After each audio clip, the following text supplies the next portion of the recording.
Welcome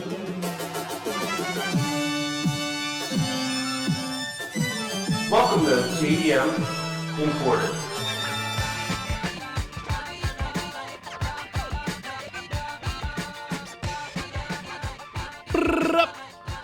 What's up, all my JDM friends?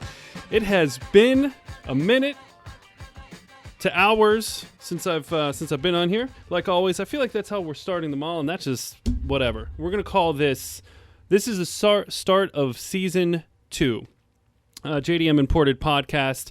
As always, I am the host of myself, Dante Prinzo, owner-operator of Elusive Auto Company and Elusive Auto Shine. Auto Company obviously being the JDM importing side of the business. Auto Shine being what's paying the bills, which is my brick and mortar detail shop here in Pittsburgh, Pennsylvania. So let's get into it. So like always, it's I have to say, the main reason I'm recording this today is I've had some DMs, some emails, some messages. I really appreciate you guys reaching out. As always, it is an open door policy. It is a revolving door, in and out. You get back to me. I might not always be prompt, but I try to put a folder aside and get back to everybody because, I mean, you're really driving this podcast, like I've always said, like I've always preached, and really it's therapeutic for me. Hopefully you get something out of it. And as always, I mean, complete transparency here, failure, success, and all of the gray areas between, which, I mean, let's be honest, that's the majority of life, right? Everyone wants to focus so much on your accolades, focus from learning, from things that you've, speed bumps, hiccups in your career and your life. But really, most of it is all that part in between, right? Kind of that daily, uninteresting, unglamorous grind. And that's where I've been, for months and months with, after we did this move up to Pittsburgh. It's been about a year and a half, almost 2 years now, from North Carolina. So let's outline this episode. We're going to start off on an update, business update, some personal things regarding what's going on right now in the country, how it's affecting my business, and also, again, how it's affecting me personally, because that directly influences, I think, everything, right? If things are good at home, I tend to have more energy outside of home. Things are rough at home, obviously, the inverse of that. So we're going to start off with that. Then I want to get into... I've started looking at cars again. It's been a little while since I imported something.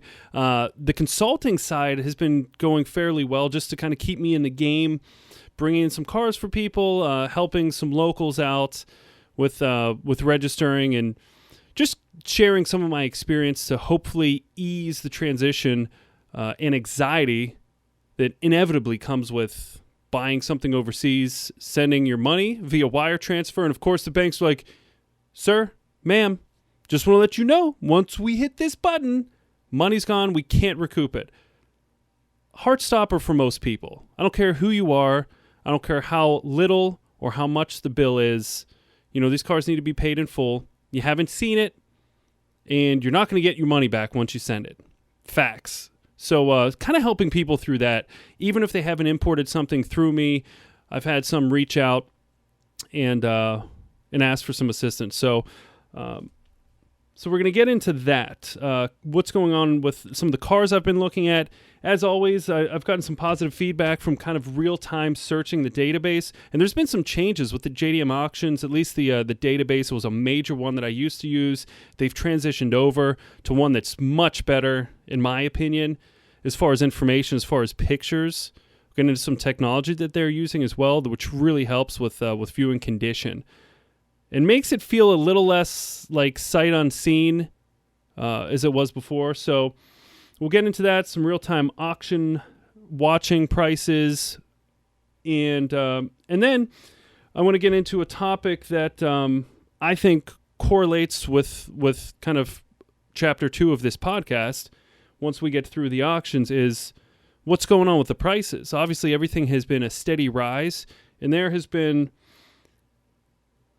I don't want to say it's just two countries, but it's been two that have, I think, heavily influenced the market. And based on speaking with somebody that lives in Japan, that is an exporter by trade, that deals with this all the time, has really kind of connected the dots between some relaxed laws, some changes in laws in certain countries that really have a strong JDM culture.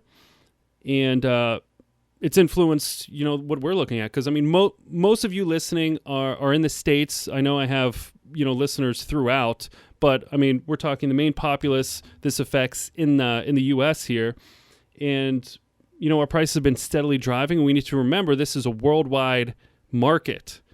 I think sometimes we watch things on social, different postings from different import companies here in the States, and I do the same thing. We get kind of narrow focus and forget the fact that, we're bidding on a Skyline, same as somebody in England, Australia, New Zealand. I mean, even though those cars are there, the cars might have been there for a while, and there could be some cleaner examples. So it behooves enthusiasts to import from Japan. Even if it's, like I said, even if it's something that they've had before. Like us, we've never had the R34s. Everyone's pining for that. Or Skylines in general, any GTRs. So yeah, I want to touch on that, kind of that influence of market. So that's kind of the 30,000-foot view of this episode. And let's dive in. So, Chapter 1, personal and business notes here. So, first off, business has been very well. So this year, it's been a while since the last podcast. So the focus has been the detailing side of this business, mainly because I have a facility here. I have a brick and mortar. It's been up and running. The community here has been outstanding. It is a community in which kind of old school marketing wins.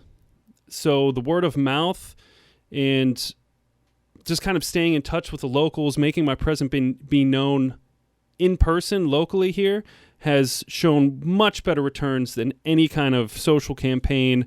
I actually haven't done any Google AdWords campaigns, haven't paid $1 for advertising there or really anywhere. So, and business has been to the point, it's been just me. And, for any of you thinking of starting a business or that are in it, that probably one of the more important things, I don't want to say most because it's going to change depending on where you are, but one of the more important things is having a very clear, I hate to say brand because it's so overused, but yes, a very clear, direct brand.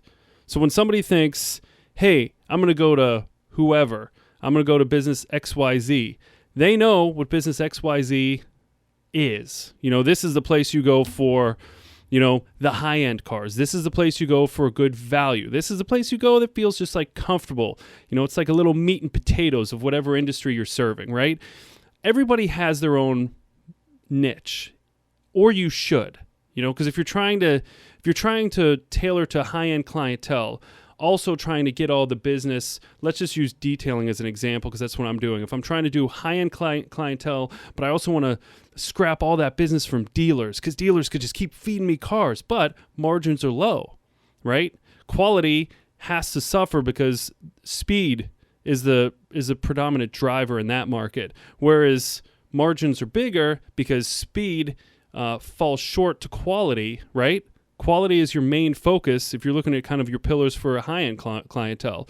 Regardless if it takes another 2 hours for maybe the similar service, you have to charge them accordingly because that's what they expect and that's what you're selling. You're selling this product that isn't for everybody, and it's what I tell my customers, isn't for everybody, but it's for the people that truly care. For the people that want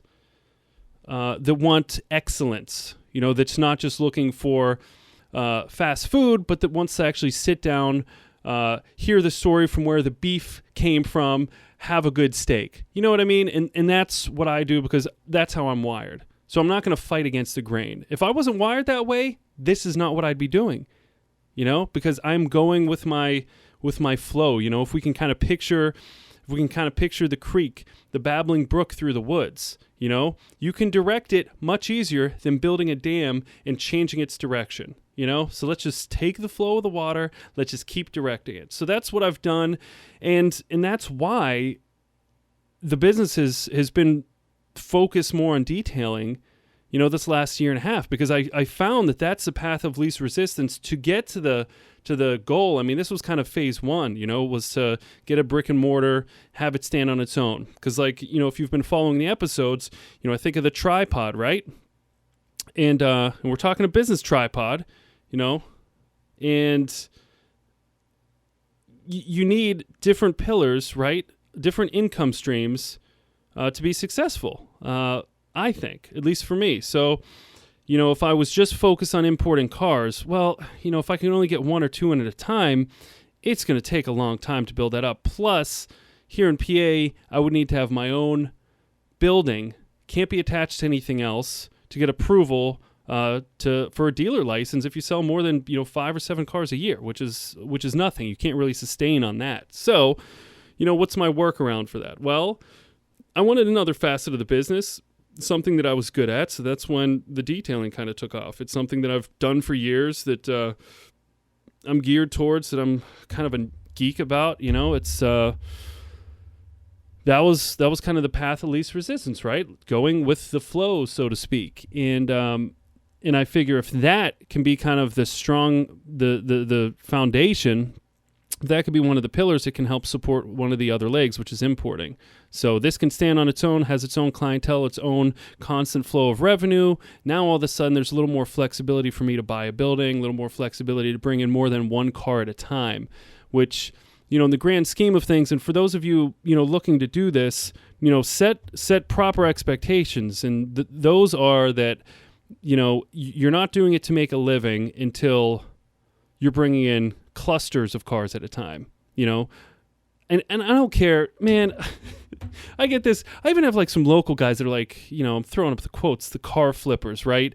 Keep everything off the books. They go to local auctions. They buy an Impala, they spruce it up a little bit, sell it for $1,000 profit. That's, and they're always kind of what? That's all you make, profit after all this work, all this importing, all this exporting, dealing with customs. They're man, I could go get me, a Jeep Cherokee, and I can flip it for $3,000 in 2 days. And it's that's great, but that's not steady, right? Plus, it's not really a business model that's super sustainable, right? And I know there's exceptions, and someone's listening knows a guy that makes a ton of money flipping things kind of off the books. But again, you're kind of the wrong situation, a day, the wrong person at the DMV, you name it, away from you're done, or hands are tied, or fines just out the ass. So, if you're trying to keep things on the up and up, let's be realistic. I'm realistic with myself. There's no way I didn't have enough money to bring in enough cars to keep a steady flow where you're selling multiple cars per month to, pay for your life and to sustain a business, And in all honesty, I could have taken business loans for it. I just don't want to. Sorry. That's not... And those of you that follow this podcast, again, I'm not a business expert. I'm not a finance expert. I'm an expert on Dante. That's about it. And even that's a learning process. Let's be real. But that's just not how I wanted to start. I wanted to be solvent. I wanted to be liquid. I wanted to be agile. You name the whatever, the business term that's flying around now. And that's what I want to be. That's where I'm comfortable. For instance, I've just been squirreling everything around. So if an opportunity comes up that a building's for sale in this area, which is going to be hard to find, but I want to make sure that I'm ready.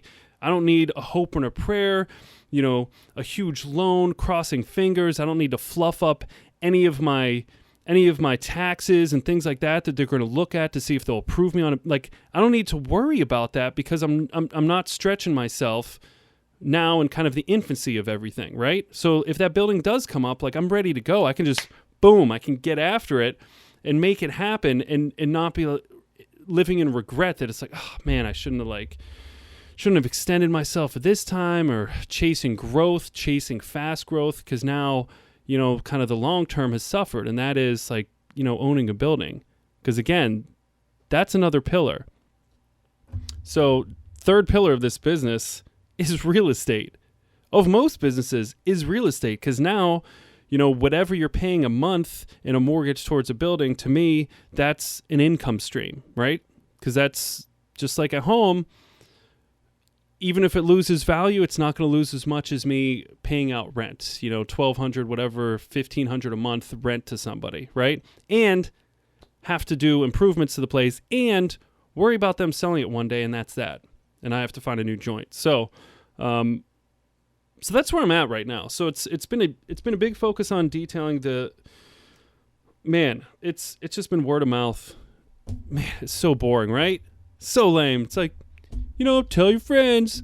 But yeah, and people have been telling their friends, because I've been, I'll tell you, something that's been super helpful, and I did for selfish reasons. So I started, every time I detailed a car for a new customer, especially, since I've been doing a lot of, coating installs, paint correction. I mean, that's really my specialty. That's where I've done the most training at, traveling for, whatever, practice, you name it. So, and there's not a lot of people that take it seriously. It's kind of like hey, do a quick polish. We'll try to shine it up for you. And it's like, there's not a lot of people, or at least around here, that kind of take that mindful approach, whereas it's not suitable for every car, and I think people have kind of really, they've really taken to that methodology, whereas I'll almost talk them out of services, and then if they're trying to talk me back into services, then I know we have someone with realistic expectations, right? So that's mainly how I've been structuring the business is again, kind of what I've been doing with this podcast is complete transparency. And with that, what's really helped is something so stupid, right? Like, I have my phone in my pocket all the time. Take a little 2-second clip of me cleaning a wheel, right? And not just like general, of me using a small brush to clean out the lugs. Another clip of the decon process. So iron remover, synthetic clay. Another clip of using deionized water, because it's something that I spend a lot of money for, and people might not be educated or hip to, like, what is this? Why does it matter? Like, just spray the car with water, right? This is another kind of intro to education.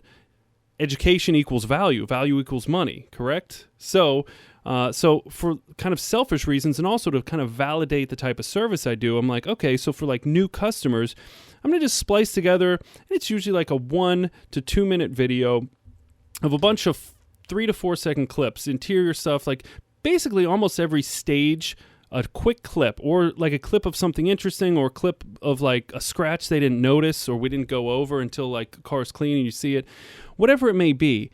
And especially with like coatings, because people are like, really, why are coatings so expensive? Like, what is there to it? And okay, let me break it down for you, and show them an example, a 3-minute video later of, the proper washing, decontaminating, rinse it off again, alcohol, like panel prep, so I use CarPro Racer on the whole car, then, finding what the best single or 2-stage polish or correction is going to be. Then panel wiping again, air purifier, floors wet, dust down, closed, respirators on, 2x2 sections, polishing, inspecting with light, changing the lights, scan grip lights all over, inspect, wipe, inspect. Okay, it takes like hour and a half to get around and just apply the car and apply the coating. And before that, the surface had to be surgically clean and rid of everything, because if you have this wrong or this or moisture, blowing out all the crevices with compressed air, blowing out the wheel wells, covering the wheels with covers so you don't accidentally touch it with so once you start showing all this stuff and people have a visual, it's like, okay, this is like a major service. Gotcha. And then it's kind of a nice thing. They pick up a car, they see, I airplay it on a bigger screen TV that I have at the shop. You get to see it, you put some music on it. All honestly, it takes, 5 to 10 minutes. I use the Splice app in my phone. It has some music to it. You do a couple fun jump cuts or some stuff synced up with a bass or a snare hit, and all of a sudden it just like, it gives you such good value. And also for selfish reasons, and that's 100% where it came from. It morphed into like, oh, this is something people appreciate and it's part of the experience, but it totally came from just validating my work so I don't feel like I had to like sell what I did when they pick the car up. I show them things, I point things out, look at the video, that kind of sells like, okay, this is what happened to my car when I was gone. And this is the same thing I want to do with, and I have done with like the virtual test drives, with the detailed walk-arounds, not just kind of an idle video of me walking around and starting a car up, but actually talking about how, when I'm selling the imported cars, how the steering wheel feels, how the clutch feels, the feedback between this, that, and the other, how not only when it starts up, what I'm hearing, what I'm feeling from the AC, what I'm feeling from the, just a very descriptive experience, because not everybody can be there. It can't be a local market with there. So it's interesting. I kind of let that, which is trying to reach a national market, because I haven't sold a single car locally, to using something for my detailing business, which is hyper local. I mean, we're talking people within 20 miles of the shop, and they've kind of played off each other. So I've kind of taken my cue from a place I wouldn't have thought. So, but yeah, and I mean, close of the first year, I exceeded my goals, which were fairly lofty for the first year. I won't get into details, but I set some goals, some financial goals, but more importantly, some growth goals, and like number of clientele was important to me. Maxing out my schedule was important to me, which I did, and I have someone helping me now. Working not full time, but 3-4 days a week. Some weeks, the whole week. So, yeah, it's, I'm a detail shop owner, who just so happens to import cars. Whereas when I started this, when I was managing the recruiting firm, that was the goal. That was the goal, is to move into a space and just start importing cars, and then start to figure out like, okay, what's the other pillar going to be? The other pillar going to be kind of maintenance. I always thought the other pillar would be detailing, but not so much what the company stands on. And again, I went with the flow. This was where the flow's taken me, and I think this flow is going to get me to, importing more cars sooner than later. And in all honesty, the goal's never been to be some massive importer. There's only room for so many in that space. So it has to be there has to be complementary businesses, at least in this model. So on a personal note, so great, awesome, business is going great, good for Dante, just fell into some success here. On a personal note, I'm not going to complain about anything here, because this has been a pretty easy COVID situation for me and my family. I mean, honestly, I'm working, my wife's working, and the kids are healthy, family's happy, like everything's going well. So we can't really complain too much about what's going on. So business is good for me. Wife's working from home. That's been a bit of a struggle with me being gone and the kids here. So think about it. She's here all day. We have 2 kids. School's remote. We're kind of getting back to a hybrid schedule, but I mean, let's be real. It's pretty much remote, for the most part. Half a day remote. My oldest goes, for the second half at school, so it's kind of a break in the day. My youngest, she's still in preschool. And my wife's has a fairly demanding job. She's got to be plugged in all day. It just can't be like, hey, let's move the mouse around periodically to let people know that I'm standing by my laptop. I mean, it's just meetings all day, engaged, calls, meetings, and it's tough with the kids here, because it's just, they're doing awesome, but it's just, I feel it on days when I've been here and I'm trying to get some extracurricular work done. It's like, what are you doing? What are you doing? Come here, look at this, and just the breaks, you're focused, your head down, you're in the middle of something, you're in the weeds, and it's just, then a break where you hear something fall upstairs, or you hear someone arguing with somebody, and it's just like, ugh. Or the connection went out for their Zoom meeting. It's And these breaks, and you're like, it just gets maddening, so maddening. And she's been doing this steady for like over half a year at this point. So that's been the hardest thing to manage, I think, personally, to tie it in with business, is at my busiest, like this summer, I was just living there. I might come home for dinner, put the kids to bed, back to work. So like my wife and I wouldn't have our wine time at the end of the night, or I'm missing dinner, or I'm like, okay, I get there just in time for bedtime. It's basically like daddy wasn't around much. On the weekends, I really tried to keep that separate, and that was fine. But like during the week, she's trying to work. She's managing the kids. Kids aren't seeing me as much. And it was, a lot of spite, a lot of things burbling to the top there, because I get to leave every day, even though I'm busy, even though I'm not leaving to go like hang out, right? There's a lot that's going to kind of boil up, a lot of resentment, because she's sitting here, making the dinner, working full time, watching, like it's not fair at all. It's ridiculous. So, and I had to get to a point where, I could take on more work, but I had to say no, even though I wasn't fully busy. We're talking well beyond 40-hour work weeks. I was like 60 hours, and then like try to like turn it back to like 50, right? Which was hard for me because I felt like I was leaving some things on the table. And those of you that have been through it, that have been through, starting a business or anything like that, it's it's hard to like put a pause on the growth, right? And then me, I start getting spiteful because I'm like, I'm like missing opportunities. Like there's certain events I want to go to, partner up with like some higher end storage facilities and things like that just kind of take time, and kind of like social time, but still it's like for the business, right? To start nourishing and creating some relationships in some areas that can really help feed the business. And I had to kind of put that back burner and like, let's just handle business as it's coming in, because that's keeping me plenty busy. And this extra stuff that doesn't count towards my 50, 60 hours, like I just have to put a pause on, which I have. And again, I can't complain. There's people not working. There's people that are like really struggling right now. I feel guilty. Oh, it's so weird, man. Like I feel guilty for having things going well. I do. Like there's restaurants all around me on this main drag that it's just like, they're just getting pummeled. Bars getting pummeled. And I just, so I'm sitting here complaining about like trying to balance things with my wife, and it feels silly, but it's, it's important to me. That's, it's like I said, like I started this off, it's number one.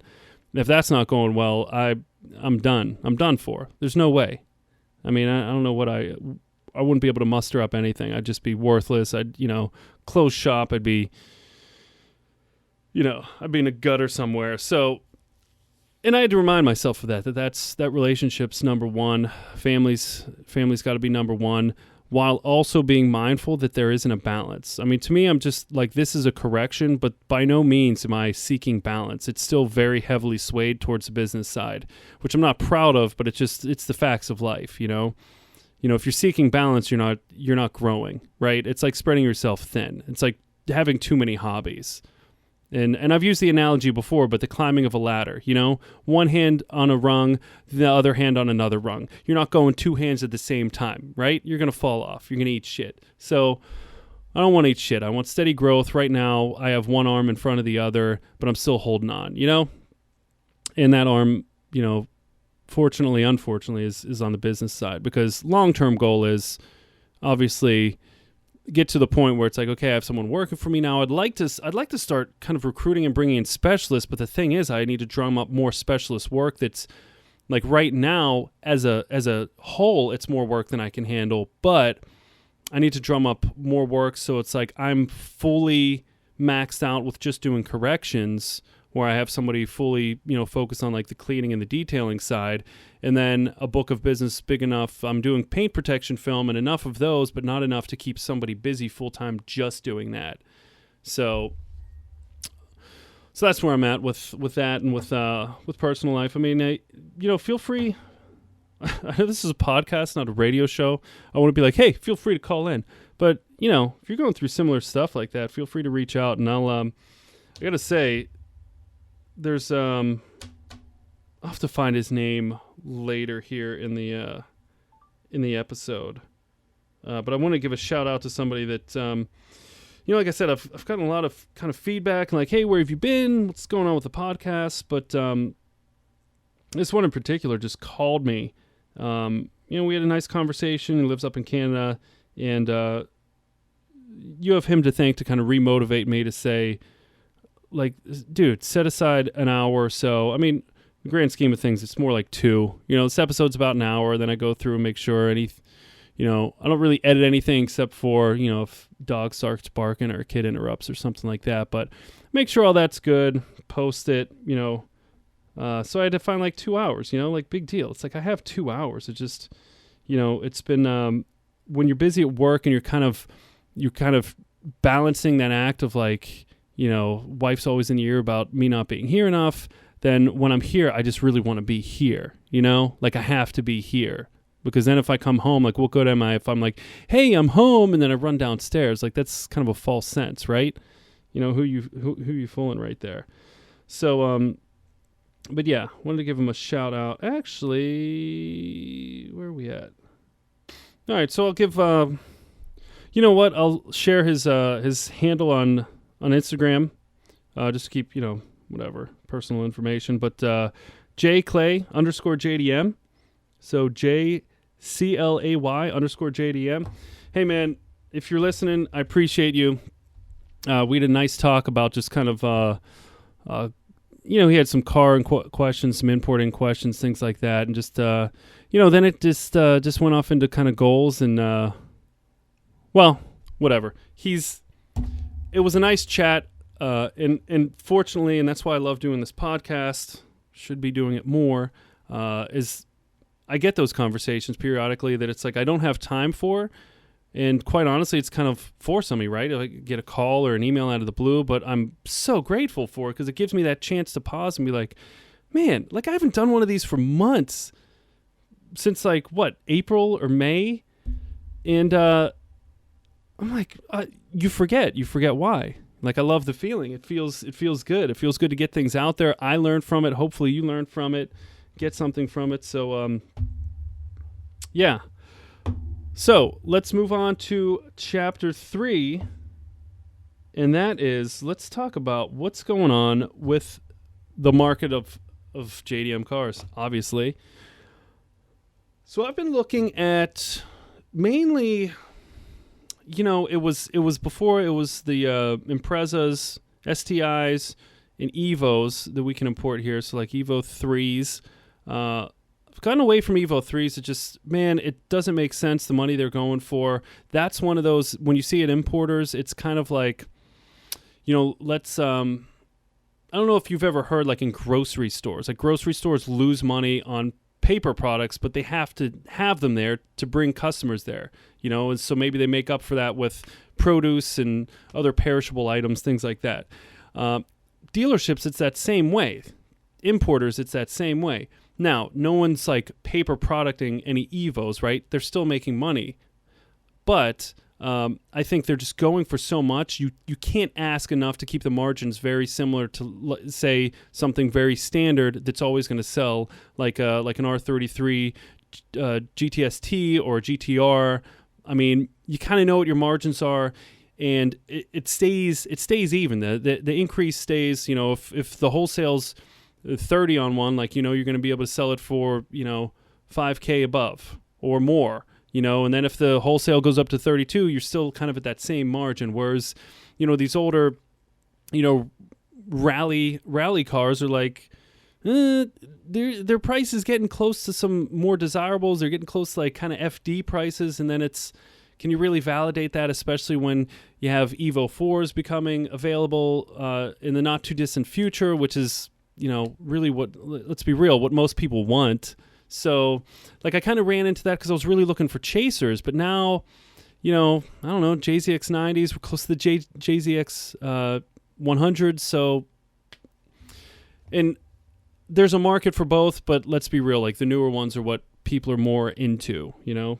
I mean, they're a little prettier, and you're going to notice a hit there. So although that could all be out I think with those models, I mean, like with Skylines, it's different. With Sylvias, it's different. You're always going to have people that are focused on certain generations. But with cars outside that, yeah, man, it's the newer ones usually win. So it's like, with Evo 3s, the price is going up and up and up, and it's like, what are you going to sell it for, like 20 some? It just, there's not going to be much of a market. There's not going to be much of a margin. And quite honestly, that's not even the main reason. The main reason is like most of them are beat, and the good ones are bid on worldwide. Bunch of countries are looking for clean ones, even countries that had them originally, not just, the only access is through importation. So, yeah, because of that, I've actually just been focusing on really on two cars, on STIs specifically. WRXs, I think they're I don't know, they're a little cheaper, right? So if you're looking for something to buy, like you can save. But I mean, I don't know, for saving like $2 or $3 the difference, I think me personally, like I'd rather have an STI at that point. If you're talking about a 25-year-old car and a couple grand.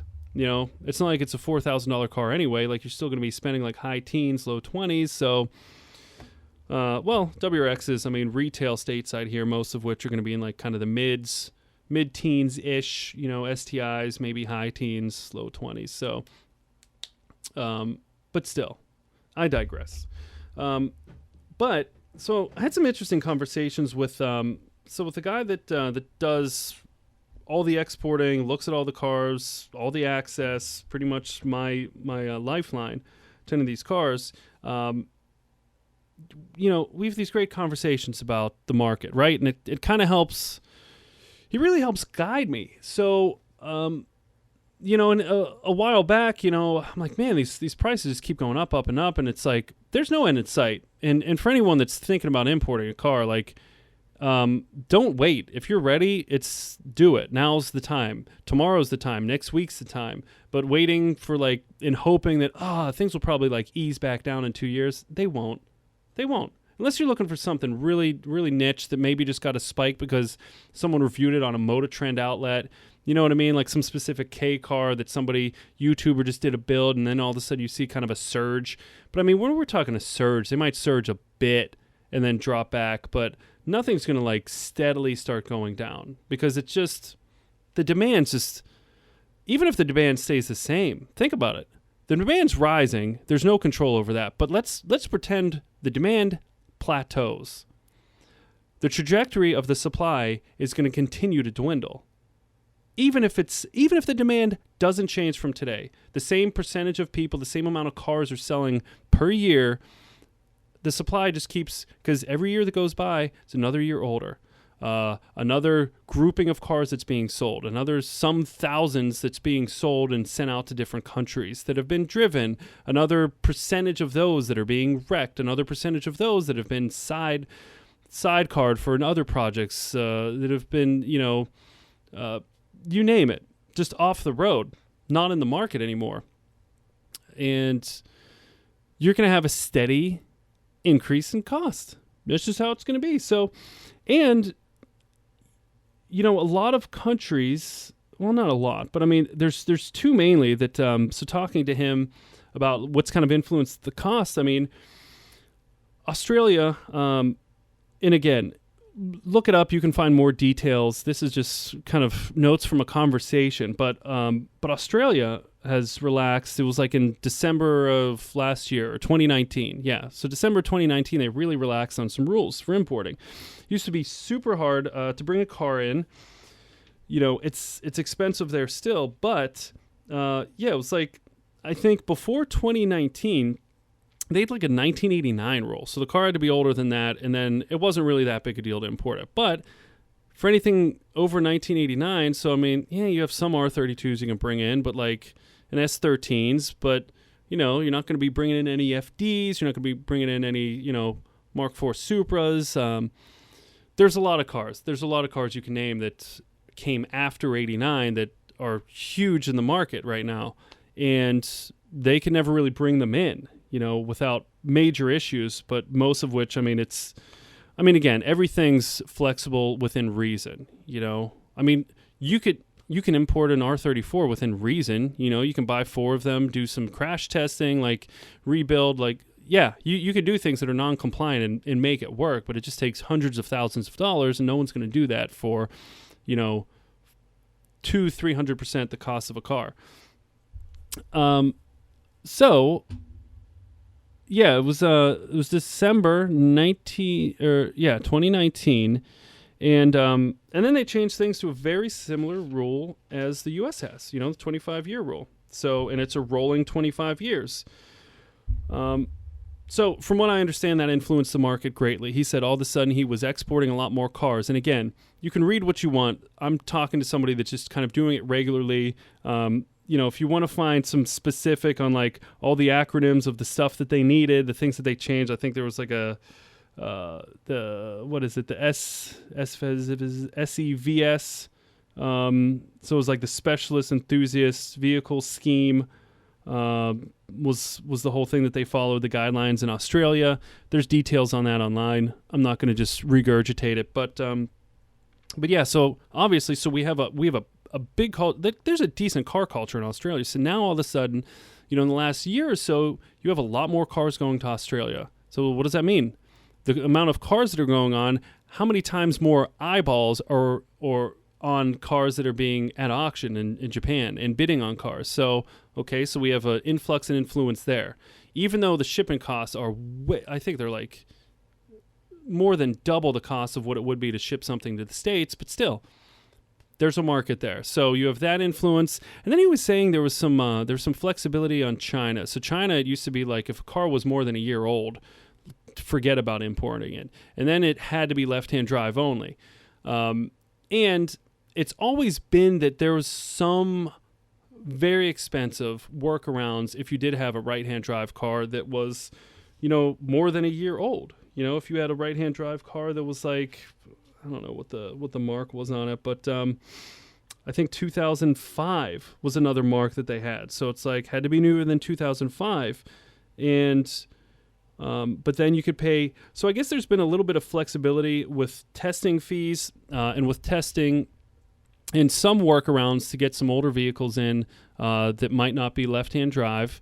So the Euro market was heavily influenced, obviously, because you can still import a lot of left-hand drive cars, which there's some really nice ones in Japan. I don't know how. Honestly, I haven't looked into it much, but every time I look for, if somebody's looking for a Euro car, I'm always surprised at the clean examples, left-hand drive that are there. So now you have more people bringing them to China. Now, given everything is way more expensive for them, so it's not a huge influence, I'm thinking, on the market, but I don't know. All I know is it's a little easier and it can be done. I think their duty fees are like 25% compared to the U.S., which is 2.5%. So that's a big difference. You have to pay, testing. There's a lot of conversion things that you need to get done. But the long and short of it, and from what I understand and just talking to him, reading a couple articles, obviously these laws are in place to promote local manufacturing or local sales, right? So, and I think it's not a coincidence that a couple years before Australia loosened up their import rules, their domestic car manufacturers closed. Like there's no more Australian cars being made. So because of that, obviously they put these stipulations in to promote people or to coerce them to buy newer cars to stimulate the local economy, their country's economy. And you can look into it. I think I talked about it in a episode way back, which is kind of an influence for the 25-year market is because of, influencing the local sales, the U.S. sales of cars instead of people bringing them from other countries. So you have all different kinds of rhymes and reasons for stuff like that. But I think my message to you, if you're looking for something, again, if you're looking for it and you can buy it, don't wait. With very few exceptions, everything's going to continue to increase unless you're looking for something weird. You know what I mean? Like unless you're looking for some 3-wheel delivery truck, or like more utilitarian stuff, like a lot of manufacturers are importing, right-hand drive, Mitsubishi, you name it, K trucks for just moving parts around warehouses. Whatever, that stuff's get it whenever. But if you're looking for heritage type cars, it's not going to stop. I don't see how. I mean, just think about it. Like, unless all of a sudden people lose interest, which I don't see happening, and they would have to lose interest in a dramatic rate to catch up with the declining supply. None of these cars are getting produced anymore. We're just crossing our fingers that there's clean versions of the next ones, that there's going to be enough clean versions of, R34s when those are legal, and S15s, and even when there's still going to be a market for people that are still looking for a clean S13, which are just going to continue to climb because now they're even older. Still a market for the S14 crowd, that have always been in that. Still a market for the, AE86s, always. Still a market for the FDs, even though, the 2002s, with the front end, and I think those things are going to blow up. But still, there's always going to be a market for Mark IV Supras. I mean, think about it. Like, these are things that have been around for a long time, and if anything, it's picking up. So if those are cars you're looking at, it's like I said, now's the time. Those are two major players that are really influencing the worldwide market, and I'm sure there's a lot more that I don't know anything about. With countries in the Middle East, with New Zealand. There's just a lot of eyes on these cars. So, for instance, I've lost 2 cars that I've just about won in auctions, but it's if you're tied with somebody essentially, and it's bids in at the same time and enters negotiation, and you might have or you might not have a chance to get it. It gets crazy. I missed one. So here's a good example. There was a STI. So it was a 1995 STI. It was pretty average miles. I think it was just under 100,000 kilometers. So you're between 60 and 70,000 miles.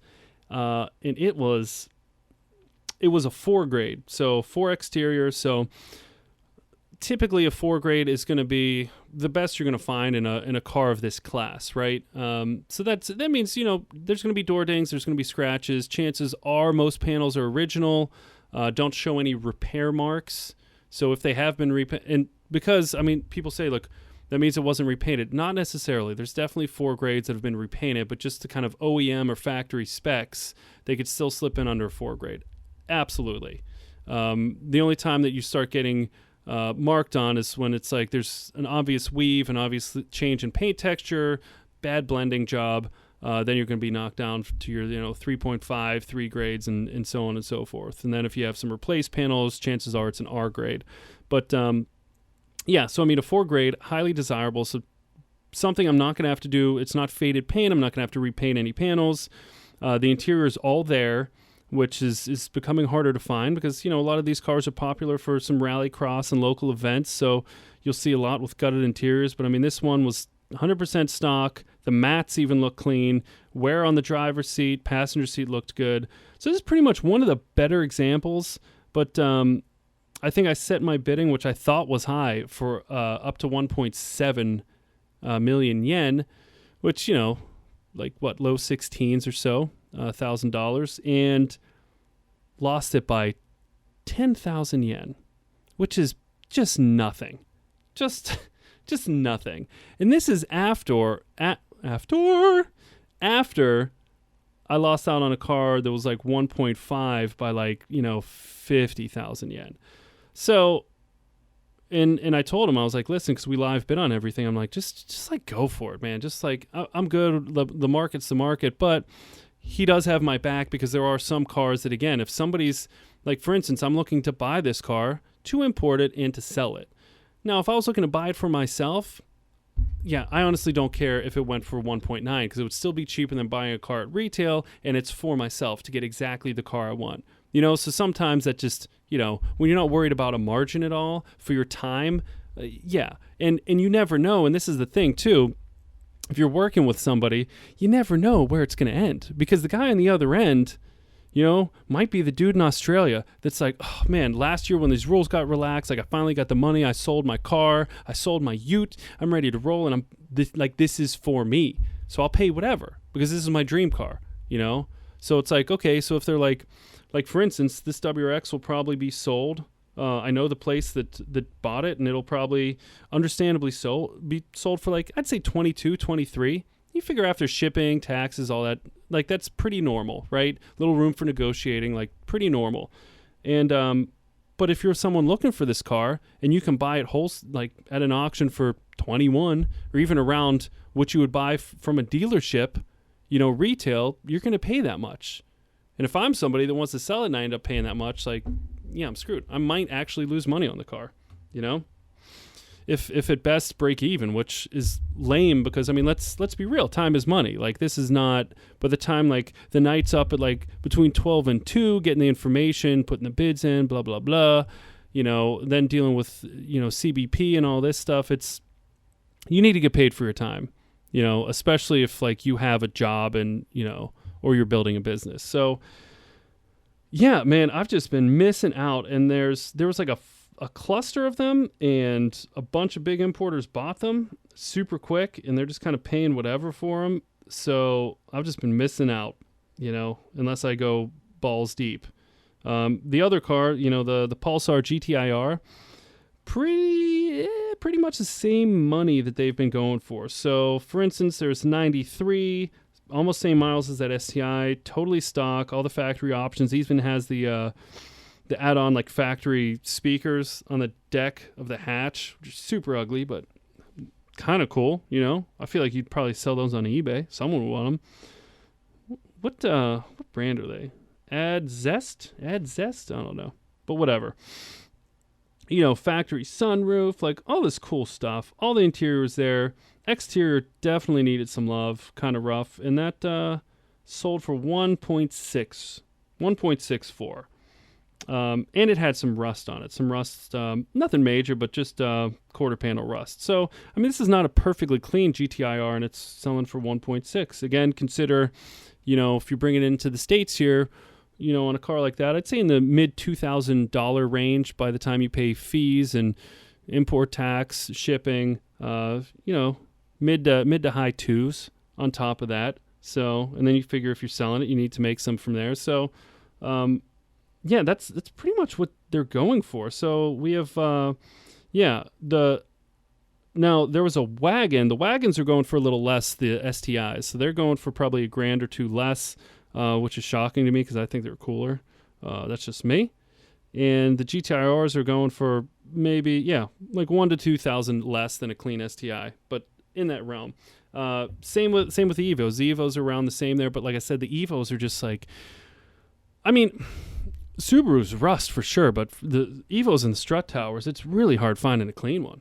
Super hard finding a clean one. So that brings the search on to going back to like the VIP cars, right? Going to like the Cedrics and the Glorias because, that's something I'm familiar with. And usually those cars are just untouched, They're not driven much.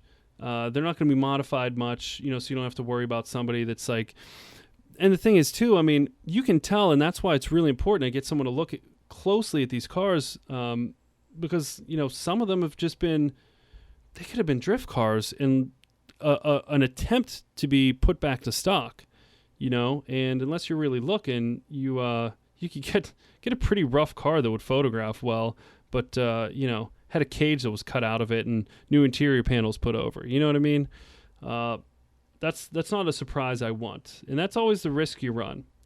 Whoever you are, that's the risk you run. So, but yeah, like Cedrics have been pretty light, but I mean, we're getting close to the new body style of the Cedrics. So we're like at the 33s, like the HY33s now. The 34s are going to be soon, which we had those in the States. So I don't anticipate those to kind of take over the market. So that's why I'm thinking kind of VIP cars like that we had in the States. Because that, what was the equivalent? The 34 Cedric would be the equivalent of like a Infiniti M, I'll have to look it up here, M60, M40. Really cool looking car. But again, we had it here stateside. So I think it was the M40 or Q40. No. Oh, wait, here we go.